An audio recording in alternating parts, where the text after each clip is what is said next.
ها بسم الله الرحمن الرحیم. قصه څه په داسې انداز ده. اول متل دی که ستاسو خیالي د پخوا به د خلکو متل کاوه به د ستړو ځای شاباسګاړه ده،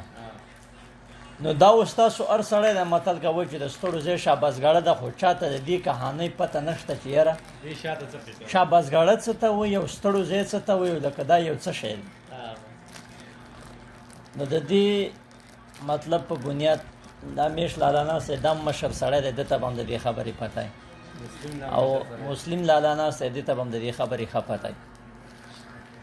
د شاباسګاړي مطلب داسې دی، دا پخوا په زمانه کې که ستاسو خیال و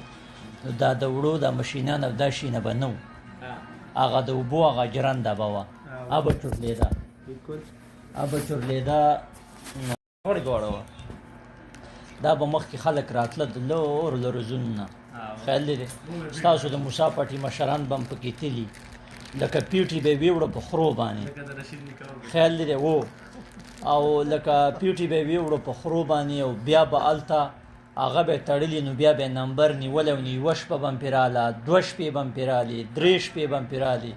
نو سړي که به څه سابه او سوکړک څه به یې پخ کړي، خیال دی نو هغه به یې پرې وخاړه، او نور به ورته هلته په نمبر کې ناست و، خره به یې تړلي و، هغو به یې ټانټې مانټې را راودي او ورته به یې وراړتېلي، او خلک به ورته هلته دیره و، خیال دی.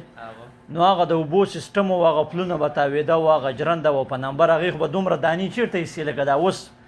مطلب لکه د دې اوس وخت د جنریټر چې څنګه ور واړه جو یاره من په دومره تیلو باندې من وباسي، او خو د اوبو هغه شی و، کرکرې به تاوېده او هغه پلونه شینه به تاوېده او په هغه سیسټم به وړه کول که نه میچن به تاوېده. بیا دلته به خلکو دمې کولې په دې ته غلی شه که نه، په دې کې خلک ناست دی اوس د دنیا د چا دوه شپې شوي د چا درې شپې شوي، اوس د بل کلي خلک دی د هغو خپله جرنده وه، خو هلته نمبر ډېر نو هغو داسې کار کلی و چې هغو ویلې چې راشه موږ هم دا خره دغه کو بار کو، او موږ دا خره موږ هم بار کو او وړي د دې پلاني کلي دې جرندې لی وړو، نو هغو هم راوړي. نو دلته دیو ته خپل شپږو که اووه کسان لکه په انتظار ناست دوه دوه شپې د چا شوي وي، د چا درې شپې شوي وي، نو هغو هم پسې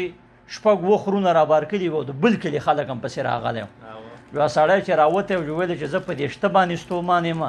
او دې هم را روان دي جو چې کاله لاندې را روان دي، او خره په لینډ را روان دي، او دا ګونګري مونګري ورته پراته دي او شرنګا کوي. ده ورته ویل چې راځئ راځئ د ستړو ځای شاباسګاړه ده راځئ، خیال دی. نو دا د شاباسګاړه چې کوم ده، نو دا د یو کلي نوم دی، ګورئ په اصل کې د یو ځای نوم دی، خو دا بیا یو متل جوړ شو. دا صحیح ده، دا بیا یو متل جوړ شو. نو تا اوس دا متل نو د دې نه ما